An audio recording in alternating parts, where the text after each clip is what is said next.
एक तरफ जिस बिहार की पहचान ज्ञान, शोध और व्यवहारिकता से है, वही बिहार में जिन पर भविष्य संवारने का जिम्मा है, वो बवाल कर रहे हैं। क्यों बवाल कर रहे हैं, किसके खिलाफ कर रहे हैं, किस लिए कर रहे हैं, ये सवाल करना तो बनता है। पिछले दिनों बिहार एक मजबूत विपक्षी एकता सम्मेलन का गवाह बना और राष्ट्र के स्तर पर चर्चा में रहा। लेकिन इन दिनों बिहार में एक बार फिर आंदोलन हो रहा है, वो है शिक्षक भर्ती को लेकर। भर्ती शब्द बिहार के लिए मानो जैसे एक संजीवनी का काम करती है। बिहार में अगर आप कभी किसी भर्ती प्रक्रिया में भाग नहीं लिए तो आपका जीवन सार्थक नहीं है।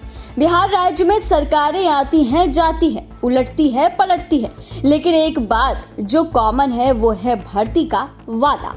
मौजूदा उप मुख्यमंत्री तेजस्वी यादव जब सत्ता में नहीं थे तो उनका वादा था, हमारी सरकार आते ही 10 लाख नौकरियां देंगे। और इसमें कोई दो राय नहीं है कि पिछले साल जब से मुख्यमंत्री नीतीश कुमार पलटी मारे हैं और बिहार में महागठबंधन की सरकार बनी और इन सबसे बढ़कर मुख्यमंत्री जी ने स्वतंत्रता दिवस पर घोषणा की है कि हम बिहार में 20 लाख नौकरियां देंगे।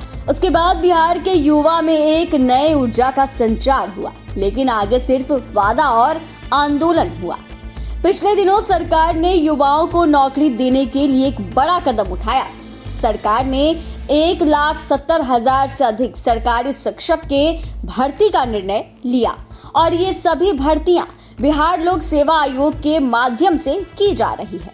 बिहार जिसकी बेरोजगारी दर राष्ट्रीय स्तर पर 19.1 है, उसके लिए ये एक वरदान से कम नहीं है। लेकिन इस वरदान को मानो किसी की नजर लग गई और जब से घोषणा हुई तब से इसके खिलाफ शिक्षक अभ्यर्थी सड़क पर हैं। ये भर्तियां 15 जून से ऑनलाइन आवेदन के माध्यम से लिया जा रहा है। टोटल 1,70,000 से अधिक पदों पर भर्ती हो रहा है, लेकिन अभी एकमात्र 36,000 आवेदन ही आयोग को प्राप्त हुआ। ऐसा क्यों? क्योंकि जो भर्ती में शामिल होने वाले हैं वो आंदोलन कर रहे हैं। जब से आवेदन स्टार्ट हुआ है तब से आयोग की तरफ से अभी तक 8 बार संशोधन किया गया है। अभी 15 दिन और बाकी है और कितना संशोधन होगा ये देखना बाकी है।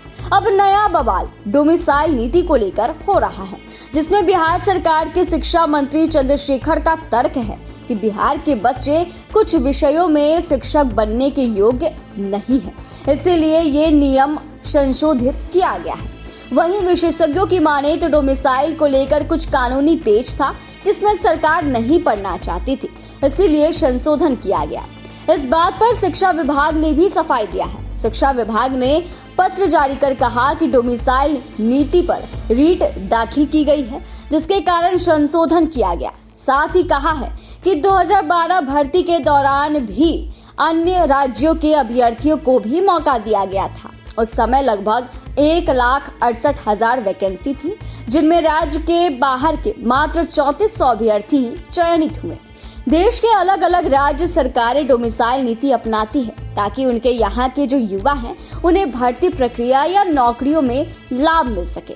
बिहार सरकार ने अब उसमें ही संशोधन कर सभी राज्यों के योग्य उम्मीदवारों को भर्ती प्रक्रिया में शामिल होने की छूट दे दिया है। हालांकि उन्हें भर्ती के दौरान आरक्षण का लाभ नहीं मिलेगा। अब अभ्यर्थी इसके खिलाफ सरकार से भिड़ने को तैयार है। उनका कहना है कि इससे स्थानीय युवाओं को हानि होगा। उनका तर्क है कि ये सिलेक्शन नहीं बल्कि रिजेक्शन प्रक्रिया है। खैर जो भी हो, लेकिन इससे पहले हमें जानना चाहिए कि आखिरकार बिहार में शिक्षकों की कितनी कमी है। आखिर क्यों इतने बड़े लेवल पर भर्ती किया जा रहा है? पिछले साल लोकसभा में केंद्रीय शिक्षा मंत्री ने बताया था कि पूरे देश के अलग अलग राज्यों में कुल 10,60,139 पद रिक्त हैं। वहीं बिहार की बात करें तो सबसे अधिक शिक्षकों के पद खाली हैं। बिहार के शिक्षकों के कुल स्वीकृति पद 6,88,157 है, जिसमें 2,75,255 पद खाली हैं। अब नए आंकड़ों के साथ रिपोर्ट जारी किया है। इसके मुताबिक 72,000 प्राइमरी स्कूल में 1,25,000 पद खाली हैं। वहीं 9,360 माध्यमिक व उच्च माध्यमिक विद्यालयों में 40,000 शिक्षकों के पद खाली हैं। 2021 में यूनेस्को ने एक रिपोर्ट जारी की थी। रिपोर्ट की हेडलाइन थी नो टीचर नो क्लास।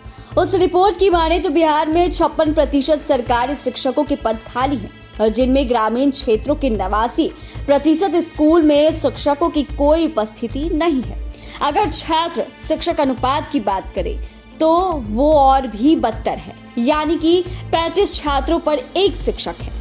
वर्तमान स्थिति के बारे में बताएं तो बिहार के कुल 98,224 स्कूलों में 5,84,327 शिक्षक कार्यरत हैं।